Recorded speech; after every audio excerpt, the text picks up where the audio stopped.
अस्सलाम वालेकुम नाज़रीन इकराम। बहुत बड़ा कौमी सानहा बहुत अजीम दिनों में हमें झेलना पड़ रहा है, देखना पड़ रहा है। एक ऐसे वक्त में कि जब मुसलमान,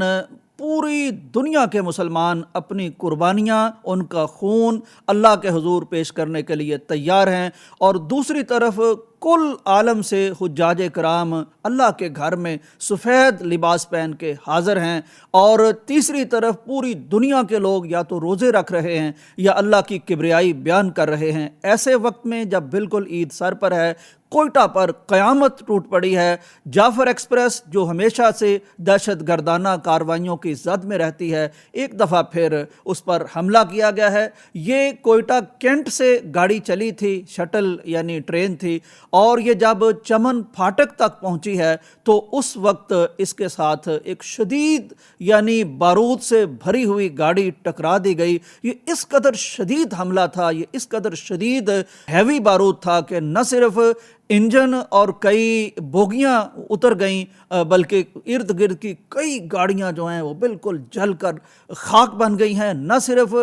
ट्रेन बल्कि इर्द गिर्द की गाड़ियां, बल्कि इर्द गिर्द के कई घर भी वो तबाह बर्बाद हो चुके हैं। लोग, चूँकि इतवार का दिन था तो अपने घरों में सो रहे थे, और ये जो वो लोग थे गाड़ियों में सवार थे, इनमें ख्वातीन थीं, इनमें बच्चे थे, इनमें FC के जवान थे। ज़ाहिर है कोयटा से चलती है, पेशावर तक ये पहुंचती है, तो ये वो लोग थे, वो जवान सीने, वो वतन की मोहब्बत से सरशार सीने, जो वतन की हिफाजत के लिए और कौम की हिफाजत के लिए सरहदों पर अपना सीना पेश करते हैं, अपना खून पेश करते हैं। वो लोग भी इस गाड़ी में मौजूद थे, और बहुत से घरानों की ख्वातीन थीं, बच्चे थे, और आगे ईद थी और कुर्बानी वाली ईद थी। लेकिन इस कदर शदीद जुल्म किया गया कि जानवरों की कुर्बानी से पहले इंसानों का खून बहा दिया गया, और कितने घरों में सफ़े मातम बिछा दी गई। मुझे कुछ समझ नहीं आती कि इन मुक़द्दस तरीन अय्याम में, जिन अय्याम में हमारे आका, हमारे नबी अलैहिस्सलातु वस्सलाम सल्लल्लाहु अलैहि वसल्लम ने मैदान अरफात में खड़े होकर कहा था, फरमाया था कि जिस तरह इस शहर में, इस महीने में आज का दिन अजीम है, हुर्मत वाला है, इससे ज़्यादा एक मोमन की हुर्मत है, एक मोमन की जान, उसका माल और उसका खून हुर्मत वाला है। तो ऐसे महीनों में, हुर्मत वाले महीनों में, यानी नहत्ते लोगों पर आप बारूद बरसाते हैं, और आप बच्चों को ईद से पहले कुर्बान करते हैं, और जानवरों की तरह उनकी बोटियां उड़ती हैं। तो ये कहाँ का ईमान है, ये कहाँ का इस्लाम है? मैं कहता हूँ ईमान और इस्लाम तो बहुत बड़ी बात है, ये कहाँ की इंसानियत है? यानी किसी इंसान में ये कैफियत हो सकती है? तो बहरहाल ये बहुत बड़ा सानहा है, और ये इससे बड़ा सानहा ये है कि ये इन दिनों में जो मुक़द्दस तरीन दिन हैं, जो अफजल तरीन दिन हैं, जो इंसानी हुर्मत के दिन हैं, वो दिन जब मैदान अरफात में नबी ये कायनात ने खड़े होकर पूरी दुनिया को इंसानियत का चार्टर थमाया था और इंसानियत का मंशूर दिया था, उनके जानो माल के तहफ़्फ़ुज़ की बात की थी,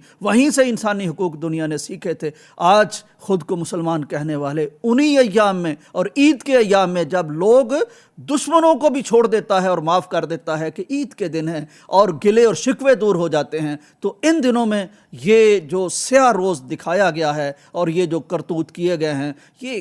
खुद ही वो लोग सोच लें जो करते हैं कि ये इनका किसी इंसानियत से, इस्लाम से कोई ताल्लुक़ हो सकता है। आप ज़रूर दुआ कीजिए उन शुहदा के लिए जिनका मुक़द्दस खून यूं सरे राह बहा दिया गया बग़ैर किसी कसूर के, और उन बच्चों का खून, उन ख़वातीन का खून, बेचारे जो सोच रहे होंगे कि अपने घरों में जा रहे हैं, अपनों के सीनों से जाके मिलेंगे, अपनों के साथ ईद इकट्ठे मिलेंगे और गले मिलेंगे और ईदें पढ़ेंगे, और बैठ के हम कुर्बानी का गोश्त खाएंगे और हम कुर्बानियाँ करेंगे, और अल्लाह के हुजूर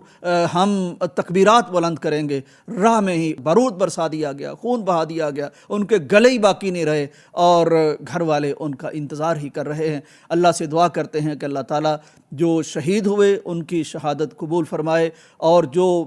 कई दर्जन शुहदा की खबरें आ रही हैं, और 50 से ज़्यादा लोग तो वो हैं जो हस्पतालों में पड़े हैं। अल्लाह ताला उन ज़ख्मियों को सेहत कामला आजला अता फरमाए, और अल्लाह उन लोगों को सब्र दे जिनके ये प्यारे थे और चले गए, और बहुत नुकसान हुआ है। इस दुआ के साथ कि अल्लाह ताला मुल्क पाकिस्तान की हिफाजत फरमाए। इजाज़त दीजिए, अल्लाह हाफिज़।